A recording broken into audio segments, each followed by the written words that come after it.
This episode has content warnings for graphic depictions of grief and loss, misogynistic slurs, self-harm, violence and gore, graphic hallucinations and mental distress, non-graphic depiction of teenage sex and sexuality, mentions of homophobia, and depiction of a toxic queer relationship. This show is for adult audiences only. Listener discretion is advised. What are you doing, Gray? I am attempting to procure a weapon. I don't think a kitchen knife is going to cut a path out of here. It is a preferable alternative to being ripped to shreds or spirited away like the Landrys. I am not one to stew in inaction, Sawyer, particularly in the face of unfamiliar preternatural phenomena. What about your revolver? Waterlogged and ineffective. This battle requires a sturdy weapon for close combat, such as A shovel? the blade contains iron, which is a natural repellent against preternatural entities. You're gonna fight the Great Benevolence with a shovel? For all we know, the Great Benevolence could be a garden gnome. Well, that there garden gnome has an impressive set of lungs. Quite. Now, stay behind me, close behind me, and slice at any gnome that dares stray too close. With what, exactly? A knife? Your knife, to be precise. Oh, I reckon I must have lost it in the lake. Yep. I thought that might be the case.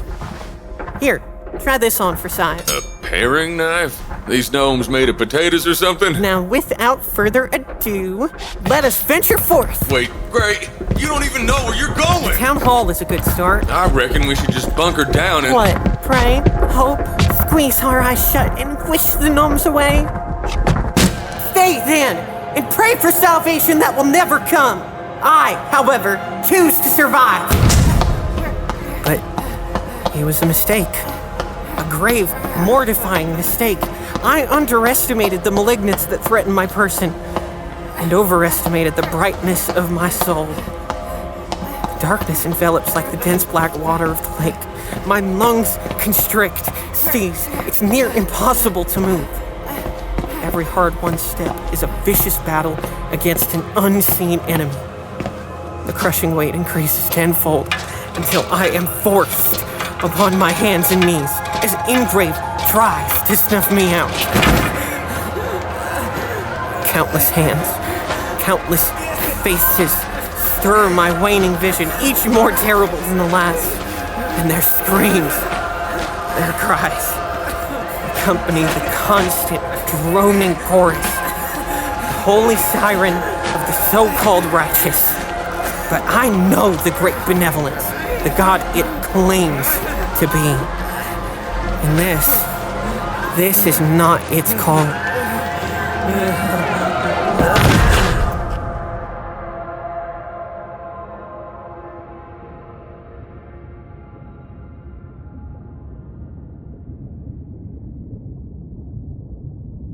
I'm dying.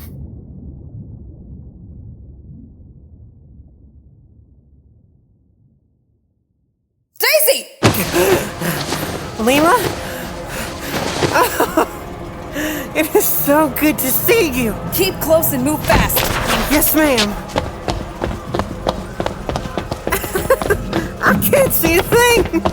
It may as well be the middle of the night. Follow the crow. The what? The crow! The crow! There, the town hall. Hurry!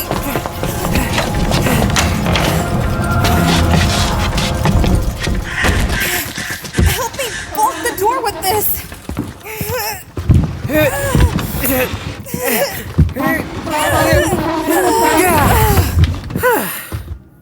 We should be safe in here, my dear. This is the town hall. Must be. It is an oddly shaped building. Like a triangle. How did you manage to find your way to me? I had lost you back in Winter Manor. Yes, I believe that is where we parted. Or fell under the spell. Whatever magic this is, it is quite fearsome. Where were you taken? I don't quite know. It was a place with howling blue plains and the ruins of a great city. And there was a man, a builder. He was rebuilding this city, all by himself. My, how ambitious. We exchanged a few words, none of which made a lick of sense. And then I left. Or tried to. But the plane stretched on for hundreds of miles in every direction. And no matter how long or how far I walked, I simply returned to the ruins. The builder was of no help. From what I could understand, he wanted me to stay and assist him in his mission. But I couldn't stop fretting about you and Mr. Seeley. Didn't know if you were caught in the spell or in greater peril. And then, when I was about to rest my legs, the fattest crow I'd ever seen swooped down and perched upon my head. This crow here? It wouldn't stop pecking at me until I walked in a certain direction, so I was guided until, somehow, my surroundings turned into a dense forest. The forest surrounding this town, to be exact. Intriguing. I wonder why it helped you. Whatever the reason, we must consider it our friend and ally. Although, if it should ever make a nest of my head, I shall pluck its feathers and roast it for our supper. Oh no, I think you offended it. Tell me, what words did you exchange with this builder fellow? Oh, it was a language I can't possibly recreate. But there was one phrase he kept repeating. Gentle child. Huh. I don't suppose he was speaking of your disposition. Even if he was, he'd be awfully wrong. A star! The building. It's not a triangle. It's 5 triangles. A 5-pointed star, to be exact. Yes, I believe so. Oh, how fascinating. I don't believe I've ever seen a star-shaped building before. I wonder why they decided to construct it this way. And this hearth. An interesting placement. Right in the center of the hall. It is rather primitive. I'm quite taken by it, actually. Imagine the townsfolk sitting around this great hearth, discussing neighborly disputes and upcoming weddings and seasonal crops and such. They certainly had a flair for the drama. We should light a fire, warm our hands whilst we deliberate our next move. A fine idea. I think I see a tinderbox.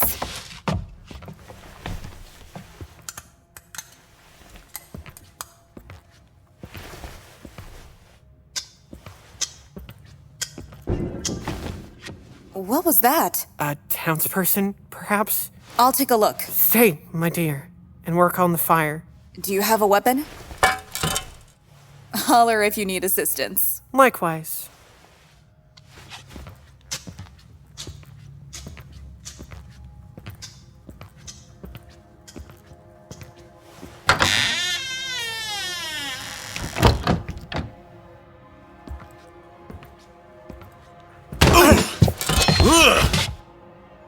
Sawyer? Damn it, Gray. Is that any way to say hello? Didn't I leave you behind as fodder? Can't get rid of me that easily. Just like a limpet. An apt comparison. And how, exactly, did you find me? It's dark as pitch outside. Suppose I got lucky. Uh-huh. Need a hand there, Miss Sassoon? Mr. Seeley! I'm glad to see you alive and well. Here, pass me the tinderbox. You can stop right there, Mr. Seeley. I might know a thing or two about starting fire. I said stop.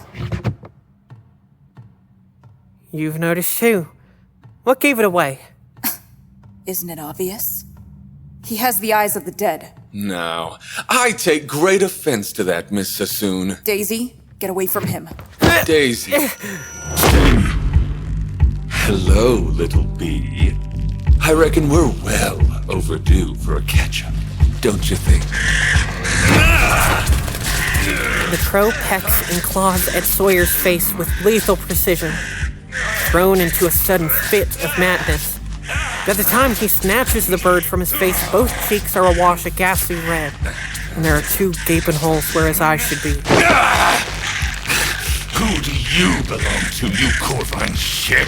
Let the bird go. Your quarrel is with me. Quarrel? Daisy, how could you make such a terrible assumption? You have cast a mortal wound upon my fragile, quivering heart. Oh, you slut.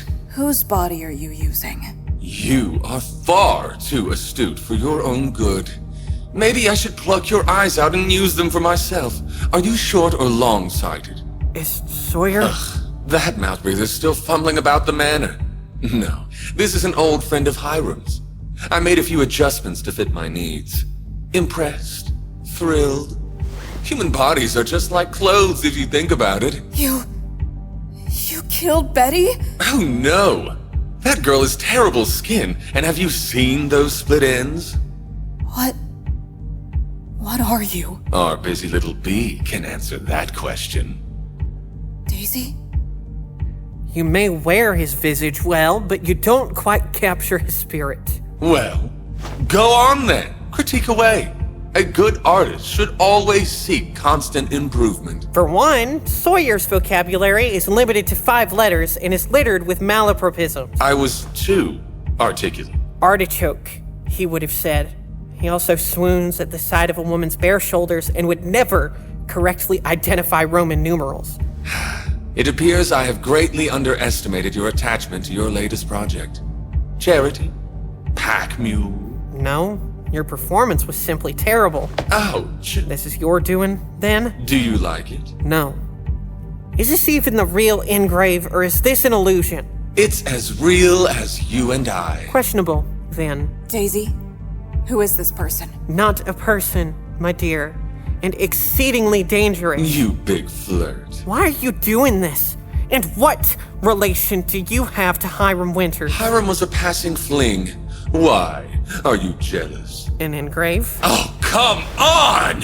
You're a doctor! Why don't you give that well-earned PhD a whirl?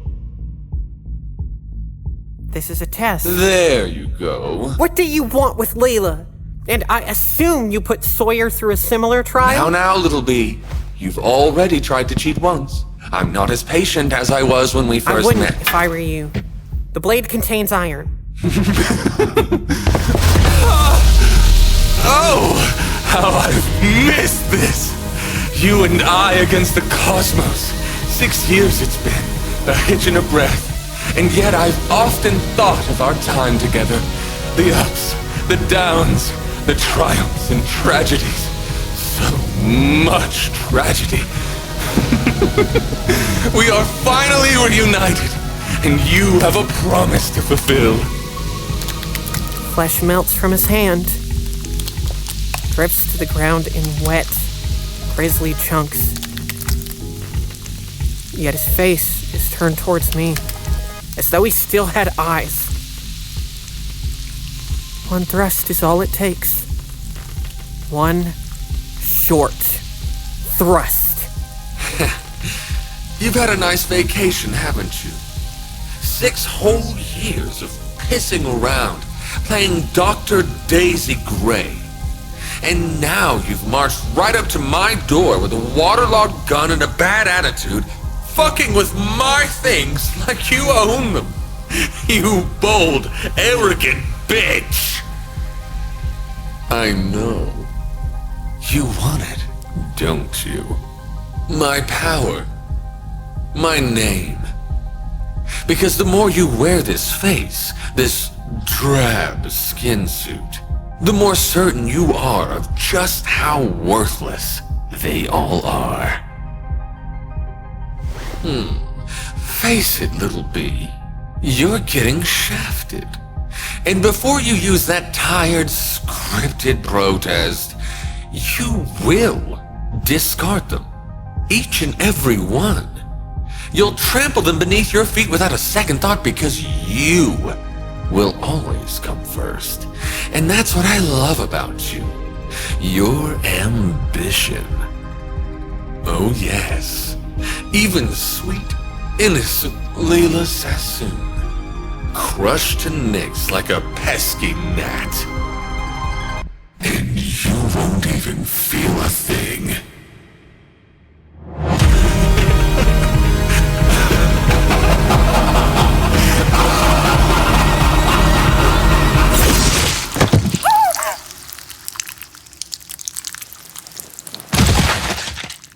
Ugh. Daisy. Apologies, my dear. I hope that did not startle you too badly. That was utterly brilliant. Pest control is hardly a sweat breaking feat, but I do enjoy the praise. I don't quite understand what's happening, or who that was, but anything seeking to disguise itself almost certainly has malicious intent. You would be correct in your assessment. But the original owner of this body... I could not risk us, my dear. Even if we were to survive this encounter, salvation for this poor soul, whoever it was, is not assured. We should give them a proper burial. In any other circumstance, I would wholeheartedly agree. However, we are currently hunted. Consideration is a luxury we cannot afford. I understand, Daisy. Very well. For now, help me move this carpet.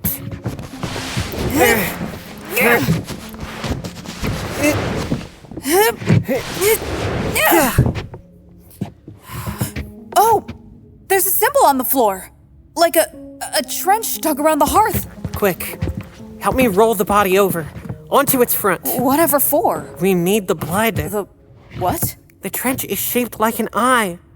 Judging by the structure of the building and the hearth in the center, as well as this eye-shaped trench. It's a sigil. Exactly.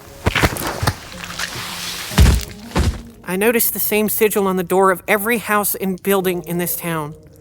Only they'd been tampered with. Carved out. And this one appears to be tampered with as well. The eye has been packed with... blue sand? Rounded slate, maybe? Do you have something you can use to clear it out? My hunting knife should do the trick. One must never embark upon a mission unprepared. No, one mustn't. Do you presume this sigil is a ward? There was a phonograph in the house we sheltered in. Apparently, before Ingrave was attacked by our talented balladist out there, someone or something had scratched away the symbol carved upon their doors. It could be deduced, then, that this sigil is one of warding and protection. And we need blood to activate it? Yes. If this works, we may be able to travel back to the lake unscathed. That is where I emerged into this world. There could be a way back to the manor. Precisely.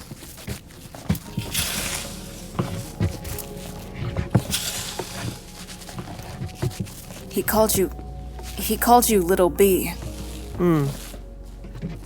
You have a familiar relationship.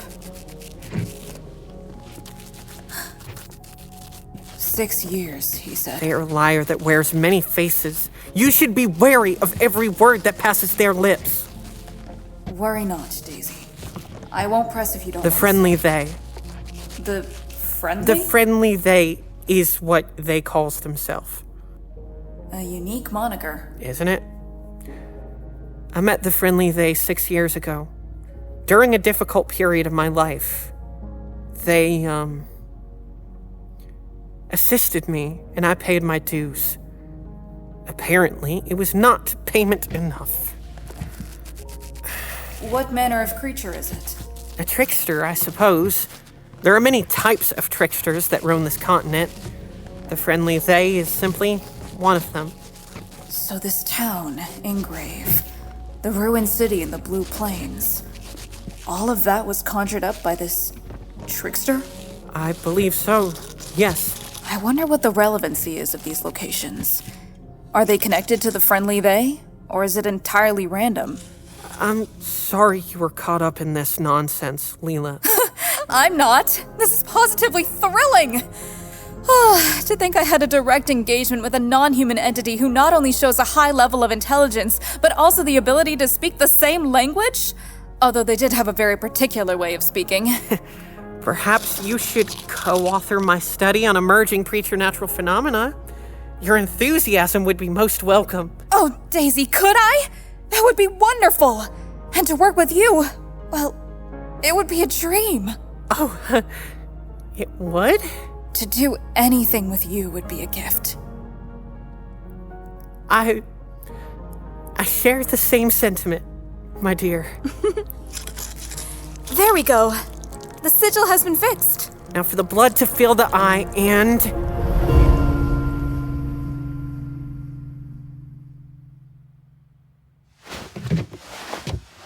The singing has stopped. Yes, it appears our efforts were not in vain. Hurry, before something else decides to serenade us.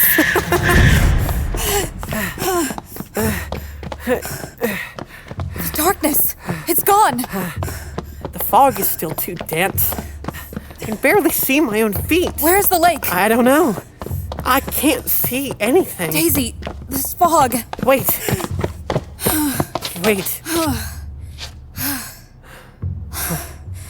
This fog isn't natural. None of this is natural. I believe this fog was conjured to disorient us, prevent us from leaving. Is it our balladist friend? Do you suppose it's still here? The sigil works, I know it does, but this fog, it... Daisy, what is it? Ingrave. This fog was conjured by Ingrave. The town? But how is that possible? When a place is as scarred as this one, it is entirely possible for it to gain a certain level of sentience. A sentient town? But why would it be trying to keep us here? Is this not an illusion? I don't know. All right. Well, why don't we keep walking and find our bearings? I'm sure we'll come across a landmark sooner or later. Could think it. Would you hold my hand? But of course, my dear.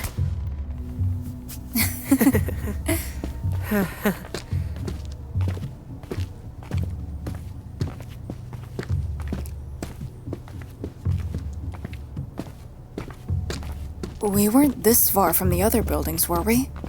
No. Where's the crow? Maybe it could guide us like it did in the plains. We lost it in the fog. Oh, dear. Don't let go of my hand.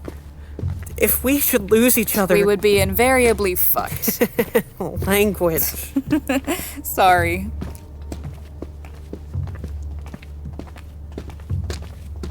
Daisy. Huh?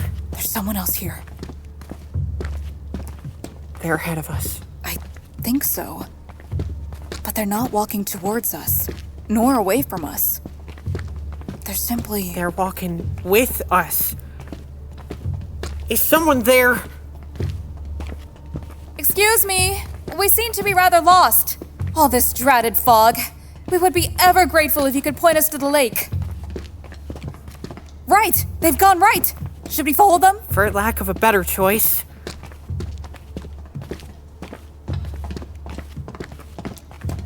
Left! We're losing them. Hurry!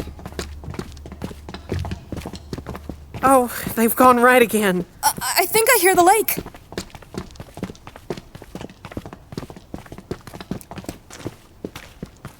As we step out onto the shore of the lake, the fog suddenly dissipates, and we come face to face with a middle-aged man. Fat and robust in build and bearing warm, weather-worn features. Regular Landry? Who? He doesn't say a word, only gives me a wide smile. I feel my throat burn. If Layla were not holding my hand so firmly, I would have simply turned tail and fled from this accursed apparition. Excuse me, sir. Do you happen to know a way out of here? He glances at Leela and nods before turning to look at the lake.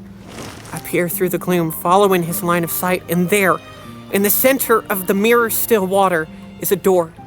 Nothing around it, not even a frame, just a single yellow door perched upon the surface. Daisy! I see it. But however will we get to it? Regular Landry waves for us to follow, and he takes us further down the shoreline. I drift as though in a dream. Perhaps I am, following this dead man down the shores of this dead lake on the outskirts of a dead town. Everything is dead, dead, dead. And yet here they are, full-bodied, in color, and so damned alive. I feel still inside, as still as the lake beside me. A rowboat! Oh, thank you, sir. Thank you, thank you, thank you. He nods and gives me one final look. That warm, genial smile spread from ear to ear. And he turns and strolls away, hands clasped behind his back, as if he were enjoying a peaceful constitutional. Eventually, he sinks into the fog and disappears completely. Just like that, regular Landry came and went. Peculiar. Isn't it? No, this boat. It's called Peculiar. Oh, A funny name, that. Peculiar. Do you suppose he's a local? Maybe we should take him with us. I don't think that would be possible.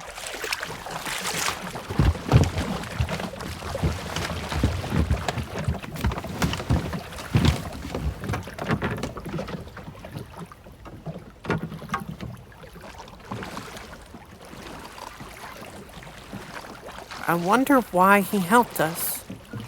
Well, you said the town was attacked. He could be a survivor. Or a restless spirit. In which case, we would share a common nemesis. Or he's simply a kind person who wanted to help. Kind enough to help the likes of me? Whatever do you mean? Never mind. I'm just feeling sorry for myself. A hearty meal and a pint of drought will restore my spirits. Look, we're halfway to freedom. So we are. Go on, Daisy. Put your back into it. You know, I'm not quite made for manual labor. Heave ho! Heave ho! Less yapping, more rowing. You are a tyrant, Leela Sassoon. Don't you try getting into my good graces now. I'll have you row twice as hard if you keep that An up. absolute terror you are. You can't buy me with your flattery. Did we hit a rock? We didn't hit anything.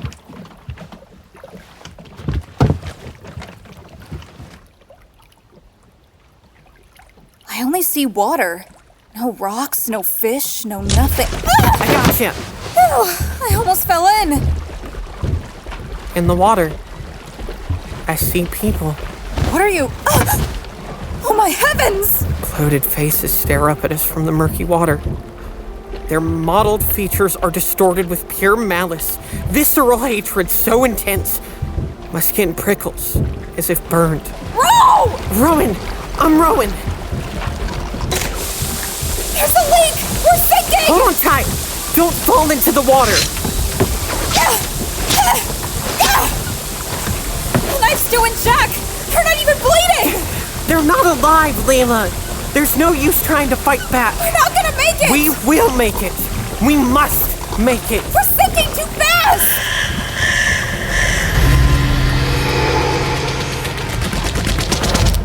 It's the crow! It found us! You returned to save us! Praise and gratitude later. Can you reach the door? Yes! It's open! You go first. Quickly now, before we go down with the boat. Poor old Peculiar. Don't dally too long! I'm right behind you.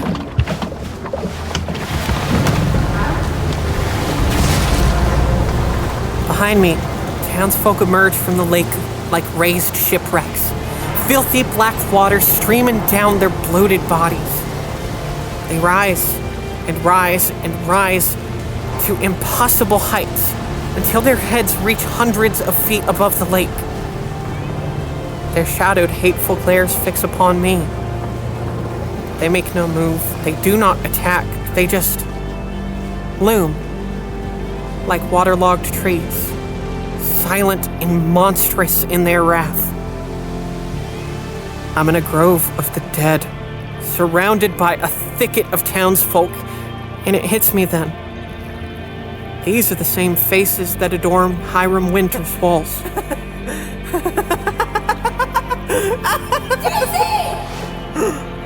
I turn away and hurry through the door.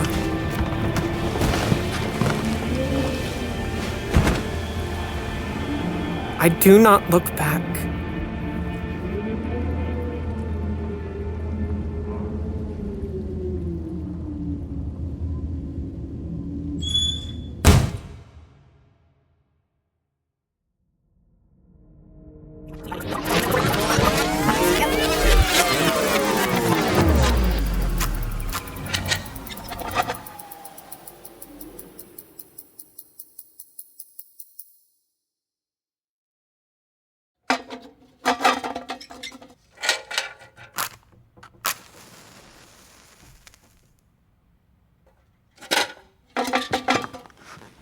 Lamp for you, Gray. Thank you, Seeley. Interesting that there is no electricity in use. A manor this big and a man this wealthy? And yet, he uses a rudimentary lighting system. Maybe he don't like it. The electricals and all the newfangled technologies. Let us continue forth. We have dallied about for too long.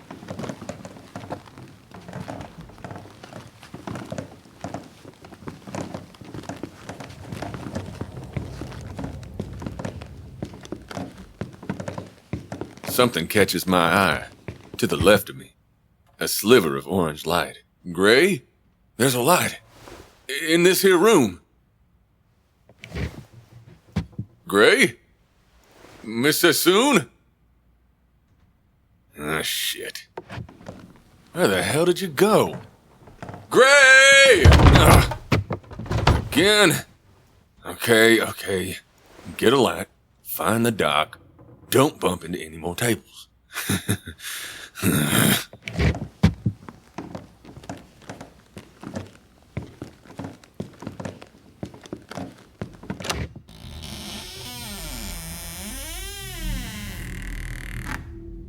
There are rotten stairs descending into what looks like a cellar. The flickering light casts shadows across the stone walls. In my mind's eye, I see a circle of people dancing like broken-limbed marionettes, skittering without rhythm. Yeah, I suddenly don't feel too good about finding that light.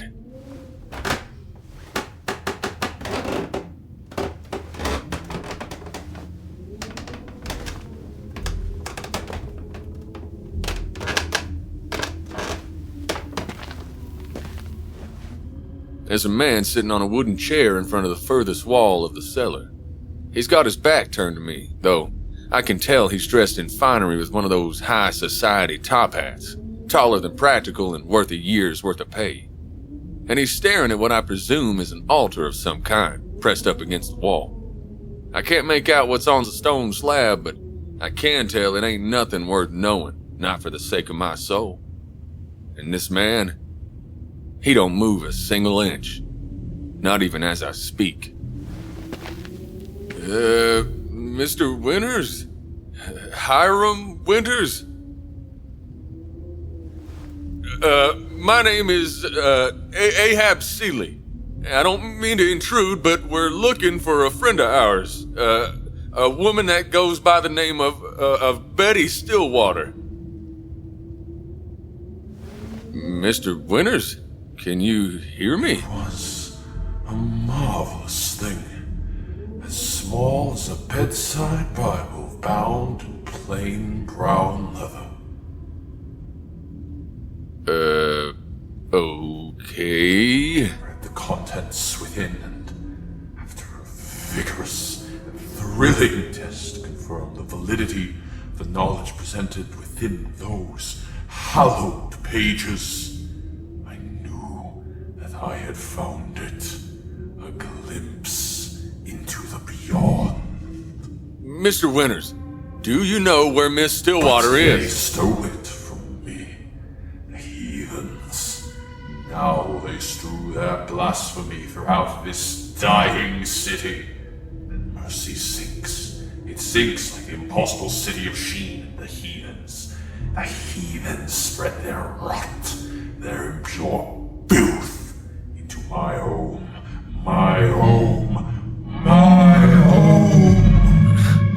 Look, I can't leave until I find Miss Stillwater. So I pray to the Herald, and the squirmy, fleshy things nibble at my bait. Curious things, greedy things, and the Herald is satisfied, and the Herald gives me their blessing. Is that what happened to Miss Stillwater? She nibbled at your bait? A still water, still as a dead lake in a dead town in a dead valley. Yeah, that's right. Her friend has been mighty worried about her, so if you could tell me everything you know... Touched by the dreamer, she watches. The what? She has laid her claim upon your soul. The Herald is dissatisfied. Look, I've just about had it with you fortune tellers shooting off your damn mouth and expecting me to understand a single word of it. Start speaking sense, or I swear I'll knock you galley west. And then I says to her, ma'am, you can work your horses just fine, but your husband there's a lost cause.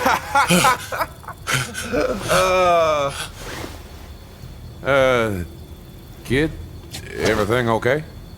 You look like you just seen a dog make himself a sandwich. Bo. Uh-huh. That's my name. This ain't real, ain't it? Sure seems real to me. Did you get into the dill stern already? I told you to wait till the end of our This shift. can't be real. You're dead. I just buried you. The hell are you on about? Don't you know it's bad luck to talk about a man like that? Right. Sorry. I suppose I couldn't wait.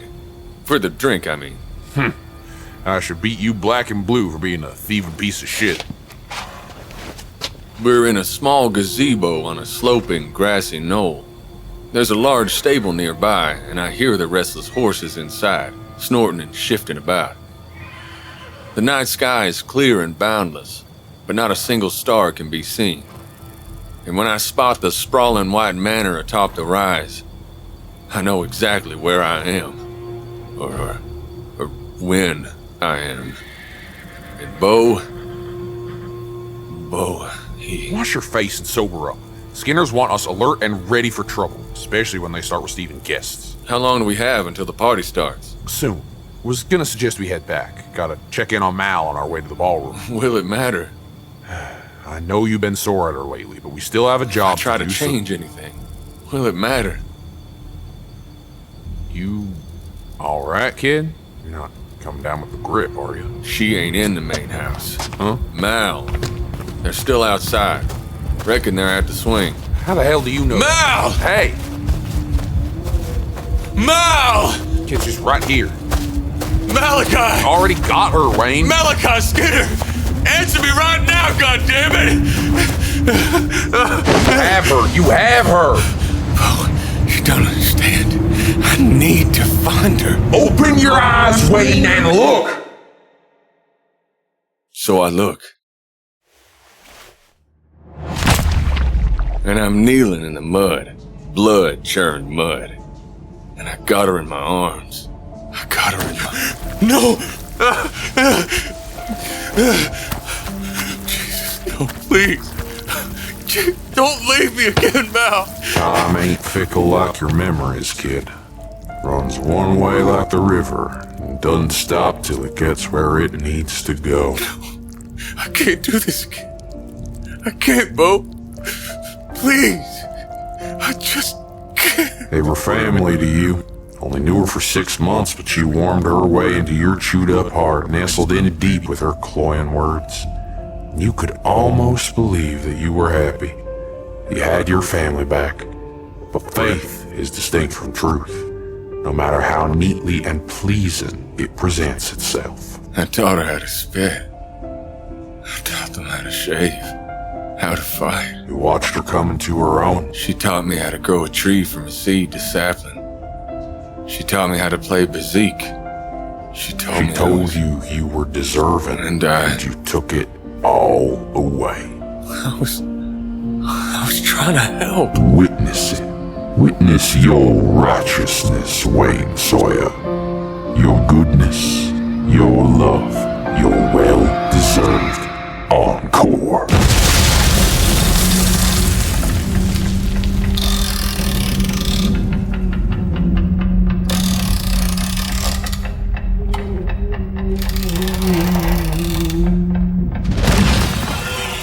A music box the size of a building erupts from the earth like a tree, growing in a blink from seed to sapling.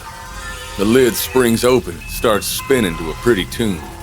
And upon that spinning platform is a carnivorous horde ripped straight from the bowels of hell. The Skinners, wired steel and clicking gears and made to scale, dancing like broken-limbed marionettes skittering without rhythm. Their gaping wide eyes roll madly in their skulls, and though their mouths are welded shut and etched into a wide, bearing grin, they scream. It's the same mindless terror you hear from the pig farms every slaughtering season, before the rivers and creeks run red with blood for days on end. Dancing are the faceless winged beasts, silently, methodically, tearing the Skinners limb from limb and stripping flesh clean from the bone, till what remains of them is vaguely human mulch. Then, in a snap, their disassembled bodies click back together. With a new rotation, the dance starts over again. Mal rides out of my arms, out of my grasp, and they skitter right into the maws of that ornamental hellscape, right into her home. And her body snaps upright, wired steel and clicking gears, and she joins the eternal dance with the rest of her doomed kin. No! I gotta save him. Even if this is a dream, or a conjured cruelty. I know that time runs one way like the river, but I gotta try. I gotta. Abraham, Juliet, Orville, Mal. Skinners I know well. Skinners I only knew for a handful of hours. And it ain't just them. From here, up on the rotating, gore-slick platform, as vast as a ballroom floor, I see others. Other faces, other people I couldn't save. And Bo, he's joined the mechanical dance, wired and welded and bound to the platform, his mindless, gut-wrenching howls lost to the gales of torture. I'm sorry. There, Mal. Near the center of the platform. The air is misted red with blood as I pick my way through the carnage. My feet slip on puddles of people, just bits of meat, bones, and hair. Oh, fuck. Oh, Jesus. The faceless winged beasts ain't flesh. They're just dolls, crudely built and flat as a carnival target. But their claws are sharp enough to slice through bone, their hands strong enough to rip through flesh, and they rend their prey with cold, mechanical ease. It's a dream. It's just a dream. It ain't real, but it smells like that night. And the blood soaked into my skin, my clothes, well, it's hot. Fresh out of the veins hot. And I don't reckon any dream has that much consideration to detail. You gargoyle motherfucker! I killed you once, now I can kill you again! The faceless beast raises its claws for a second attack, and I lunge, grabbing the mechanical arms with my bare hands. The edges bite like fresh-cut steel. Blood slickens my palms, and dimly, I startle at the pain. If this is a dream, if this ain't real, then how am I bleeding? But I don't let up.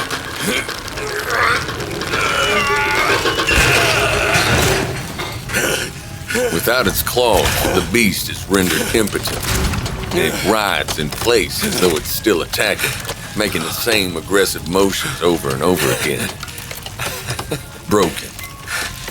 They can be broken. Mal, I'm here. I got you. You're gonna be okay. I'm getting you out. You and your folks. You'll be all right. You'll be okay. But I catch her eyes. Their wide, blank eyes rolling in primal terror. Her body writhing as though attacked by invisible claws. And I realize... There ain't nothing left to save no more. She's gone.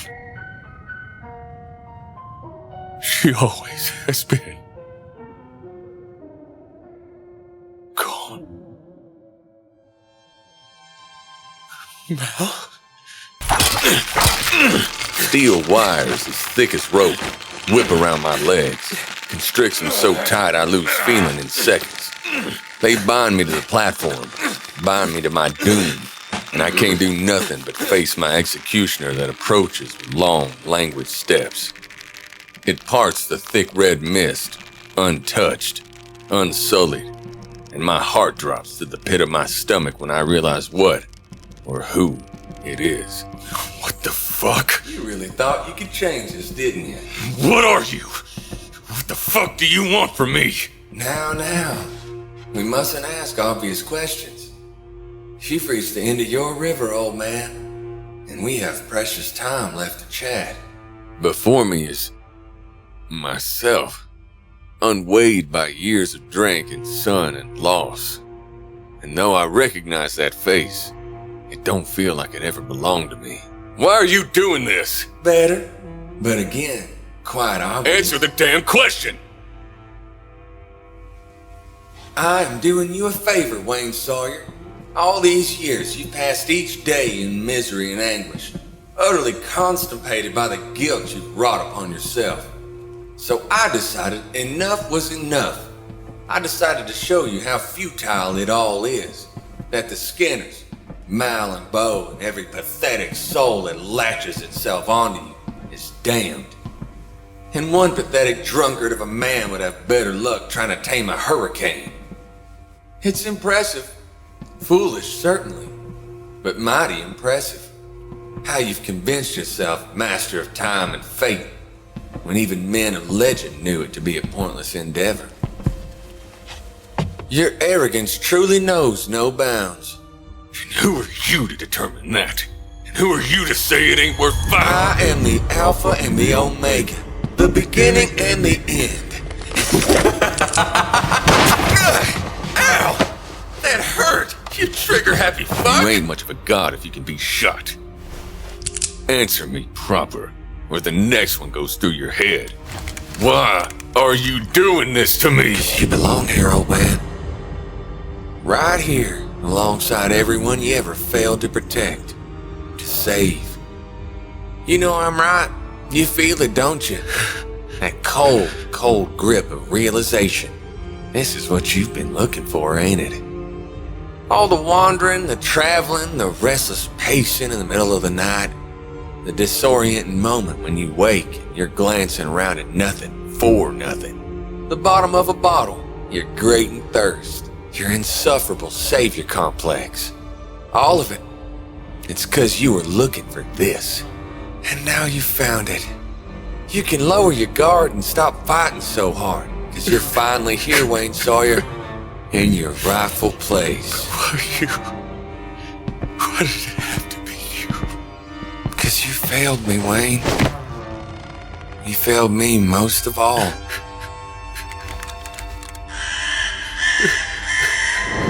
A wail from the sky. Fuck! That meddling bitch! The starless night heaves and swells and bursts. It's crows. Millions and millions of crows swarming like flies, cawing and flapping in a rightful roar, but not a single one can breach the force that's keeping them at bay.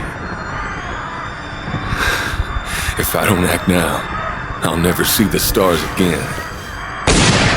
I raise the gun and pull the trigger, a blind shot in the dark, and it strikes true.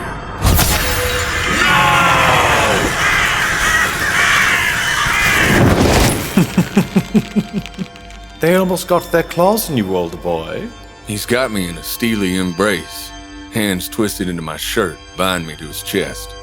His face is close enough to catch sweet, bitter poppy smoke upon his breath, and a musky floral perfume. Paxton Cross has me entrapped, enfolded. He's a stranger and a devil, and I'm helpless to his will.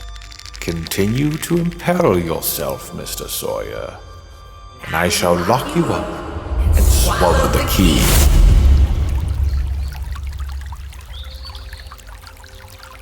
I'm suddenly elsewhere, with a different devil hooked into my person. Amity, the blazing sun, the farmlands and orchards, the slaughterhouses and swines that scream like people. We're by the river, feet dipped into the water that stinks like old rust and dyes our skin ochre. And the devil's got me in a steely embrace. Hands twisted into my shirt bind me to their chest. Their faces close enough to catch sour whiskey and cheap tobacco. They have me entrapped, enfolded, and I'm helpless to their will. He detaches himself and floats away. He's dismembered, gone. The devil's embrace is warm and bruising. They mark his skin like blooms of ink in spring water. Once he fell into a devil's gaze, ugly and handsome and freckled head to toe. My mama burned me, they said. She was frying up a catfish and I got spat on by the oil. The devil didn't sit well in their youth. They drank like a man and cursed like a sailor and told crude, impossible stories too large for their skinny frame. And their temptations were more potent than poppy den smoke, sweet, bitter, and giddying. I'd do anything for you, he said. I'd skin and sell my own hide if I could. It was like that. Violent, total, pure. He fucked and was fucked in the tree fort he built with his brother when he was a young boy. The devil liked it rough so they could feel all of him at once. It's so I can feel all of you at once, they said, as they mopped up the blood. It's so I can know what it's like to be you, to wear your body, to pluck your sinews, to feel the flesh wrapped snug around your bones. And he liked it, the rutting rage, the nothingness, the immensity of it. I'd kill for you, the devil said. I'd slaughter every soul from Amity to Mercy if I could. And he believed them. The devil was his faith, and he was their acolyte, wholly devout, wholly inebriated. The first time he used a gun, his arbiter strung him up, pinned him to the stand, and split him chin to groin. As they sifted through his insides, they saw his sickness, the sour, decrepit state of his soul. He didn't seek salvation. Salvation came, unwillingly, to him.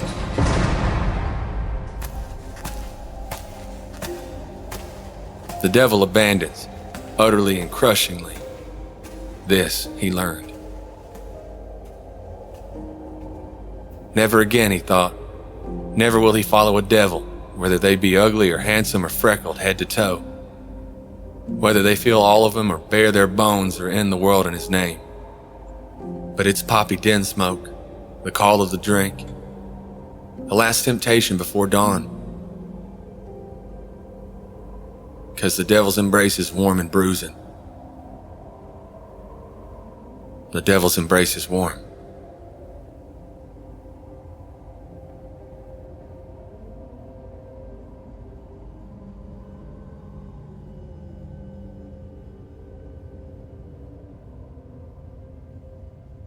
I returned to myself in the cellar with the dancing shadows, every muscle aching, something fierce. Like I'd just woken up from a bad, bad dream.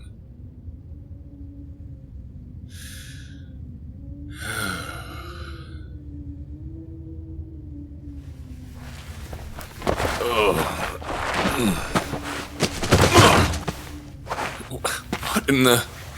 As I strained my eyes in the dim lamplight, I can make out the chair toppled on its side, and not a hair of Hiram Winters in sight. God damn it, where did he get to? Mr. Winters?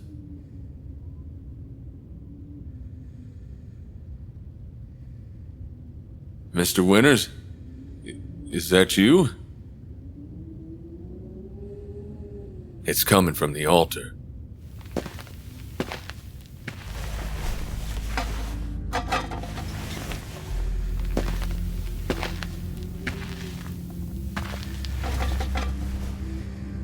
Sprawled across the stone slab is an unconscious figure, a woman, wearing old blood like she'd bathed in it days ago. Yes? Are you alive? Lamplight falls across her face and I freeze. A chill runs down my spine, and for a moment, I reckon I'm still fast asleep. I reckon I never left the hellscape, 'cause I know this face well. It's the face I see in my dream. The same one I've been having every night for the past 8 years. What the fuck? Madame Ruin was right. She ain't where I think she is, 6 feet underground. She's right here, sleeping peacefully on a stone slab altar.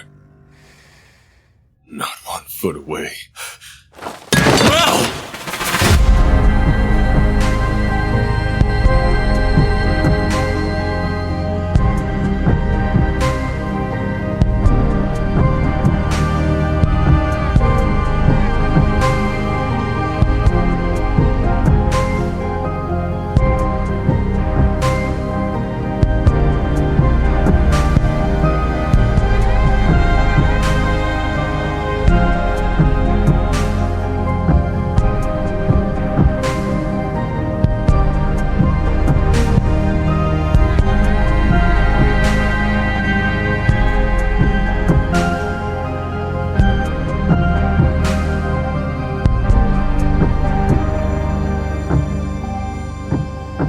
Mercy, Episode 5, Ingrave.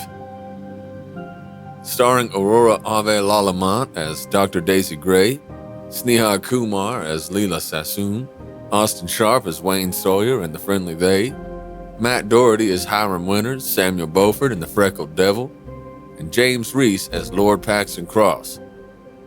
Mercy is produced by Madison Diaz. The script supervisor is Matt Doherty. Written, directed, and sound designed by Jae-in Hwan.